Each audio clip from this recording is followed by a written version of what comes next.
तस्मै श्रीगुरवे नमः।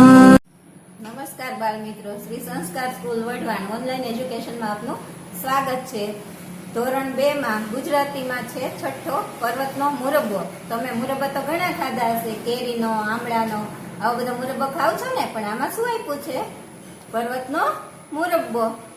તો મુરબ્બાની મજા, મુરબ્બો ખાઈએ તો કેવી મજા પડી જાય, કેમ કે મીઠો મીઠો ગળ્યો રસદાર મુરબ્બો હોય ને, એટલે ખાવાની મજા પડી જાય. તો ચાલો આપણે ગાઈએ ગીતડું. આપણે અત્યારે મુરબ્બાનું એક ગીતડું ગાઈશું.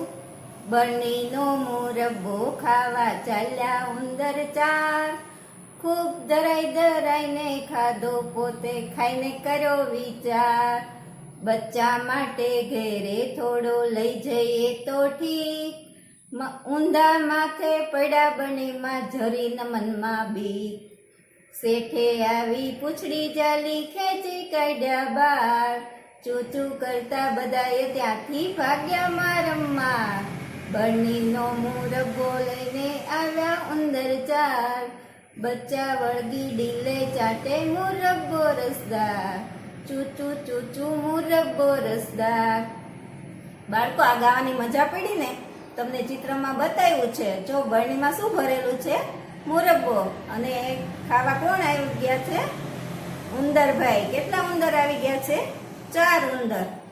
તો આ બરણીનો મુરબ્બા ખાવા માટે 4 ઉંદર આવી ગયા છે, પણ બધાએ 4 ઉંદરે પોતે તો ધરાઈ ધરાઈને ખાઈ લીધો. અને પછી વિચાર કર્યો કે બચ્ચા માટે થોડોક ઘેર લઈ જઈએ તો કેવું સારું. તો એ લોકોએ શું કર્યું? ઊંધા માથે સીધા બરણીમાં પડ્યા. મનમાં જરાય બીક એમને લાગતી નહોતી. એટલામાં તો કોણ એમને જોઈ ગયું? તો શેઠ આવી અને એમને જોઈ ગયા હતા, એટલે એમને સીધી પૂંછડી પકડી અને ખેંચીને કાઢ્યા બહાર. ત્યાં તો ચૂચું કરતા ત્યાંથી બધા કેવા મારમ્માર ભાગ્યા. પછી બરણીનો મુરબ્બો લઈ અને 4 ઉંદર ભાગ્યા. તો મુરબ્બામાં પડ્યા હતા, એટલે એનું શરીર ઉપર શું લાગી ગયું હતું? મુરબ્બો, ચાસણી ને એવો લાગી ગયો. તો જેવા ઉંદર આવે છે એવા એના બચ્ચા એમને ડીલે વળગી અને ચાટે છે. ડીલે એટલે એમના શરીરે. તો આખો શરીરે ચાસણી ચોટી હોય છે, એ એમના બચ્ચા ચાટવા લાગે છે. તો આ મુરબ્બો ચાટવાની એમને ખૂબ જ મજા પડી ગઈ છે. તો ઉંદરોએ ખાધો અને એના બચ્ચાએ પણ મુરબ્બો ખાધો. કેવો મીઠો રસદાર મુરબ્બો.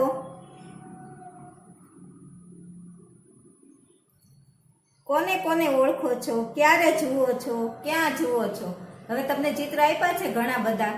તમારે કહેવાનું છે કે આ ક્યાં હોય, આને તમે ઓળખો છો, ક્યારે જુઓ છો અને ક્યાં જુઓ છો. તો પેલું ચિત્ર છે એ આપેલું છે. તો તમારે આવા બધું જોઈ અને એનું પાત્ર પણ ભજવવાનું છે, એની એક્શન કરવાની, એટલે એનો અવાજ કાઢી અને બોલવાનું. એ લોકો કેવી રીતે વેચતા હોય છે બધું એ તમારે કરવાનું છે. તો પેલું ચિત્રમાં શું આપ્યું છે? માટલા ગુલ્ફી. તો આ કોણ છે? તો અહીંયા શું લખવાનું? ગુલ્ફી વાળો. ક્યારે જુઓ છો? તો એમને આપણે ઉનાળામાં ખરા તડકામાં બપોરે જોઈએ ને, તો ક્યાં જુઓ છો? તો બજારમાં, શેરીમાં, આવી રીતે તમે બધા ગુલ્ફી વાળાને જોતા હશો. પછી બાજુમાં છે એ કોણ છે? તો એ છે શાકભાજી વાળો. પછી ક્યારે જુઓ છો? તો સવારના ટાઈમે, સાંજના ટાઈમે આવી રીતે શેરીઓમાં શાકભાજી વાળા ફરતા હોય છે. પછી ક્યાં જુઓ છો? તો શેરીમાં અને શાક માર્કેટે ને એમ તમે શાકભાજી વાળાને જોતા હશો. પછી નીચેનું ચિત્ર છે એ કોનું છે? તો આ છે પોલીસ વાળા. ઓળખો છો ને? એને ક્યારે જુઓ છો? તો પોલીસ વાળા તો પોલીસ સ્ટેશનમાં 24 કલાક હોય ને. એને ક્યાં જોઈએ આપણે પોલીસ વાળાને? Police station. અને જ્યાં પણ કંઈ ધમાલ કે ગુના થતા હોય ત્યાં પોલીસ પહોંચી જાય છે. પછી બાજુમાં ચિત્ર આપ્યું છે, કોણ છે? તો એ ખેડૂત છે. એને ક્યારે જુઓ છો? તો ખેડૂત હોય એ લોકો આખો દિવસ ખેતરમાં હોય છે, એટલે આપણે એને આખો દિવસ ખેતરમાં જોઈએ છીએ. ક્યાં જુઓ છો? તો ખેતરમાં આવશે, ત્યાં આપણે ખેડૂતને જોતા હોઈએ છીએ. હવે નીચે ચિત્ર આપ્યું છે, કોણ છે? ખ્યાલ આવી ગયો ને? તો આ છે અહીંયા દૂધવાળા. પછી ક્યારે જુઓ છો? તો દૂધવાળા વધારે સવારમાં દૂધ આપવા આવતા હોય છે. ક્યાં જુઓ છો? તો શેરીઓમાં. એ શેરીમાં બધાને આવી અને દૂધ પહોંચાડે છે. પછી આ ચિત્ર છે એ કોનું છે? ખ્યાલ આવી ગયો ને? આ છે છાપાવાળા ભાઈ. તો એ બધાના ઘરે પહોંચી અને છાપા પહોંચાડે છે. તો ક્યારે જુઓ છો? તો સવારમાં જ વધારે છાપા આવતા હોય છે, પણ મોટા સિટી હોય ત્યાં સાંજ સમાચાર ને એવું પણ આવતું હોય તો સાંજે પણ ફેરૈયા જોવા મળે છે. ક્યાં જુઓ છો? તો તમારા ઘર પાસે બધાના ઘરે ઘરે આવી અને છાપા દઈ જતા હોય છે. હવે બાળકો, તમે આ ચિત્ર છે એ બરાબર જોઈ લેજો અને એ ચિત્રમાં શું શું છે એ જોઈને તમને હસવું આવે છે એ જોવાનું છે, એ કહેવાનું છે. અને આ ચિત્રમાં સરસ મજાનો રંગ પૂરવાનો છે. આમાં એક બળદ દોરડું છોડાવી અને ભાગે છે, એટલે એક બળદ ભાગે તો આખા બજારમાં કેવી પરિસ્થિતિ થાય? બધા એકદમ ડરી જાય અને બધા ભાગમ ભાગ કરી મૂકે ને એમાં કેટલી બધી વસ્તુઓ ઢોળાઈ જાય, તૂટી જાય, કોક પડી જાય. આવું બધું આવા ચિત્રમાં જોવા મળે છે. તો આપણે એના માટે આ પાઠ જોઈએ અને વાર્તા સાંભળીએ. તો અમૃત કાકાનો પર્વત. તો પૃથ્વીપુરના બજારમાં રોજ જેવી ભીડ જામી હતી. આર્યન મોબાઈલમાં બજારનો વિડીયો ઉતારતો હતો. જો આ પૃથ્વીપુર નામનું ગામ છે અને ત્યાં બજાર છે, એમાં ખૂબ જ ભીડ જામેલી હોય છે. એક આર્યન નામનો છોકરો છે એ મોબાઈલ લઈ અને આખી બજારનો શું કરે છે? વિડીયો ઉતારે છે. પછી શકરાભાઈની શાકભાજીની લારી ધીમે ધીમે આગળ જતી હતી. તો બટાકા, રીંગણ, કોબીજ, ફુલેવર, કોળું, દૂધી આવી રીતે બોલતા હોય છે ને શાકભાજી વાળા. તો આવી રીતે શકરાભાઈ પણ અવાજ કરતા હોય છે. નજીકમાં પ્રકાશભાઈ અને દર્શનાબેન કપડાની લારીએથી તૃપ્તિ માટે કપડાં ખરીદતા હતા અને બાજુમાં મૃકેશભાઈ બ્રશ, કાસ્કો, તેલ વગેરે ખરીદી થેલીમાં મૂકતા હતા. જો બજાર હોય ત્યાં આવી રીતે બધા ખરીદી કરતા હોય છે. તો એવી રીતે આ લોકો ખરીદી કરે છે. હર્ષદભાઈ તેમની કીચુડ કીચુડ અવાજ કરતી સાયકલ પર દૂધના કેન લટકાવી અને ટ્રીન ટ્રીન કરતા જતા હતા. દૂધવાળા ભાઈ હોય એ શું કરે? પોતાની સાયકલ ઉપર કેન લગાવે અને એમની સાયકલની ટોકરી તો ટીન ટીન વાગતી જાય. પછી પ્રાથેશભાઈ, પ્રેમીલાબેન અને હર્ષદભાઈના ભારથી સ્કૂટર દબાઈ ગયું હતું. શ્રીધરભાઈ ફુગા લઈ અને બજાર વચ્ચે હતા.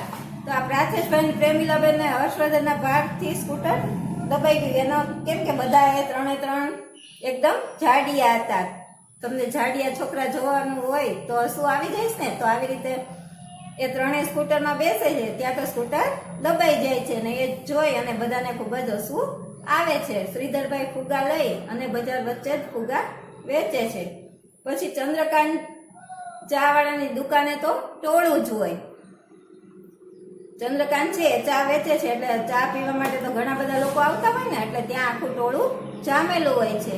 ત્યાં જ અમૃત કાકાનો બળદ બજારમાં ઘૂસ્યો. તેનું ડુંગર જેવું મોટું શરીર જોઈ કાકાએ નામ પાડેલું પર્વત. જેવું નામ એવું એનું કામ. કાકાના હાથમાંથી દોરડું છોડાવી એ તો દોડ્યો બજારમાં અને એ જાય. જો અમૃત કાકાનો બળદ છે એ એકદમ બજારમાં ઘૂસી જાય છે અને તેનું શરીર કેવું છે? તો એનું શરીર મોટું ડુંગર જેવું, પર્વત જેવડું છે. આવું શરીર છે એટલે એ અમૃત કાકા એનું નામ શું પાડી દીધું? પર્વત. તો આવું નામ એમણે રાખી દીધું. અને એ કાકાના હાથમાંથી દોરડું છોડાવી અને દોડ્યો જાય છે. હવે આપણે નીચે જોઈએ વાતચીત. અમૃત કાકાનો પર્વત મોટેથી વાંચી સંભળાવો, ત્યારબાદ નીચે જેવા પ્રશ્ન પૂછો. તમને કોના કોના નામ યાદ રહ્યા? તમે આખો આ પાઠ વાંચો, એમાંથી તમને કોના કોના નામ યાદ રહ્યા? તો આર્યન, તૃપ્તિ, પર્વત, હર્ષવર્ધન, આવા નામ તો તમને યાદ રહી જ ગયા છે. તમારે અહીંયા લખવાના છે. પછી જે તે વ્યક્તિ વિશે શું યાદ છે? દાખલા તરીકે અમૃત કાકા વિશે શું યાદ છે? તો અમૃત કાકા નાકમાંથી દોરડું છૂટી જાય છે ને એ એકદમ દોડતા પર્વત પાછળ દોડે છે, એ યાદ છે ને. પછી ચિત્રમાં કેટલા પુરુષો દેખાય છે? તો ચિત્રમાં તમને 10 પુરુષો દેખાતા હશે. પછી ચિત્રમાં કેટલી સ્ત્રીઓ છે? તો એમાં 2 સ્ત્રીઓ છે. ચિત્રમાં કેટલા બાળકો છે? તો આ ચિત્રમાં 3 બાળકો હોય છે. એ તમે બરાબર જોજો. પછી ચિત્રમાં કેટલા પ્રાણી અને પક્ષી છે? તો આમાં 3 પ્રાણી આપેલા છે. હવે લારીમાંથી કેટલા રીંગણા પડી ગયા? તમે લારીમાં બરાબર ચિત્ર જોયું હશે તો તમને ખ્યાલ હશે કે લારીમાંથી 4 રીંગણા પડી ગયા. પછી નીચેની વિગતો કોને લાગુ પડે છે? જો આ દરેકના કામ બતાવેલા છે એ કોના માટે લખેલું છે એ તમારે કહેવાનું છે. શાકભાજીની લારી તો એ કોની હતી? તો શકરાભાઈની. તો અહીંયા આપેલું છે. પછી બ્રશ, કાચકો, તેલ આવું કોણ ખરીદતું હતું? તો મૃગેશભાઈ. પછી મોબાઈલમાં બજારનો વિડીયો તો આવું કોણ ઉતારતું હતું? તો એ આર્યન. અહીંયા આવશે આર્યન. પછી ચાની દુકાન તો ચાની દુકાન કોને હતી? તો એ ચંદ્રકાંતભાઈ. અહીંયા શું લખવાનું? ચંદ્રકાંતભાઈ. પછી 5મું છે જેવું એનું નામ તેવું એનું કામ. તો આવું કોનું હતું કામ? તો એ પર્વતનું. એનું શરીર એવું અને એવું જ એનું કામ હતું. પછી છે અમૃત કાકાનો પર્વત વાંચો અને ચિત્રમાં નામ લખો. પછી શબ્દો ગોઠવી વાક્ય ફરી લખો.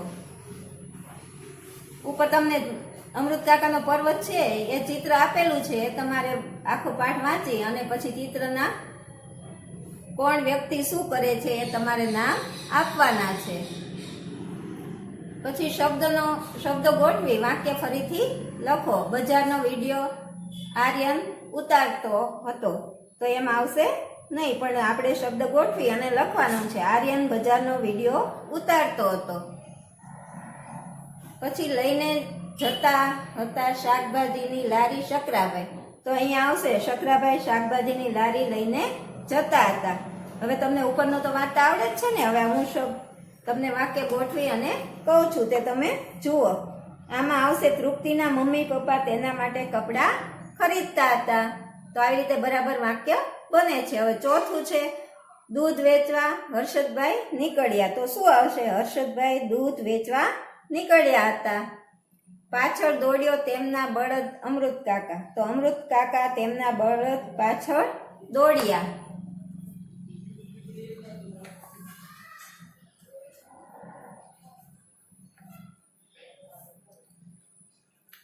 બેબીની જોડી બનાવો અને કહો બળદ ભાગ્યા પછી કોણ શું કરી રહ્યું છે? તો તમે ક્લાસમાં આવો ત્યારે આપણે આ કરીશું. જોડી બનાવી અને બળદ ભાગે પછી શું શું બધા કરતા હતા એ આપણે નાટક ભજવશું. જો અચાનક જ વરસાદ પડે તો આ બધા શું કરત? હવે બળદ ભાગ્યો તો બધા દોડા દોડ કરી મૂકી. એવી રીતે અચાનક જ વરસાદ પડ્યો હોય તો એ બધા ફટાફટ ભાગે અને બધા જ્યાં પલળાય નહીં ત્યાં બધા દુકાનમાં ને એવી રીતે ઊભા રહી જતા હોય છે. એ તો તમે જોયું જ હશે. ચિત્ર અને ફકરાના આધારે અમને ઓળખી કાઢો. અહીંયા જે વાક્ય આપ્યું છે એ શેનું છે તમારે ઓળખવાનું છે. તો એવું કીધું છે કે મારી પાસે 2 પૈડાવાળું વાહન છે. તો આ કોની આગળ હતું? પ્રાથેશભાઈ અને હર્ષદભાઈ આગળ. પછી બીજું છે હું મારા મમ્મી પપ્પા સાથે છું. તો મમ્મી પપ્પા સાથે કોણ હતું? તૃપ્તિ અને હર્ષવર્ધન. પછી ત્રીજું છે મારે 4 પગ છે. તો 4 પગ બળદ અને ગાય અને કૂતરાને હતા. તો એ અહીંયા લખવાનું. પછી ચોથું હું ગુસ્સામાં છું. તો આટલા બધામાં ગુસ્સામાં કોણ હતું? બળદ. પછી 5મું હું ગભરાઈ ગયો છું. તો કોણ ગભરાઈ ગયું હતું? આર્યન. પછી હું ચિંતામાં છું. તો ચિંતામાં કોણ હતું? તૃપ્તિ. એ એકદમ બી ગઈ હતી અને ચિંતામાં હતી. મને હસવું આવે છે. તો આ જોઈને કોને હસવું આવતું હતું? શ્રીધરભાઈને. પછી મારી ચાની દુકાન છે. તો ચાની દુકાન કોની હતી? એ તો તમને યાદ રહી ગયું છે ને. તો ચંદ્રકાંતભાઈને ચાની દુકાન હતી. પછી 9મું છે મારા હાથમાં મોબાઈલ છે. તો કોના હાથમાં મોબાઈલ હતો? અહીંયા આવશે આર્યન. હવે 10મું છે તમે પૃથ્વીપુરના બજારમાં જાઓ તો શું શું ખરીદો? તમે ગયા હોય તો શું ખરીદો એ તમારે અહીંયા લખવાનું છે. તો તમે ફુગ્ગા ખરીદો, મોબાઈલ ખરીદો, કપડાં ખરીદો, આ બધું ખરીદો ને. તો એ તમારે અહીંયા લખવાનું છે. તો આ તમે સારા અક્ષરે બધું સરસ મજાનું લખી નાખજો.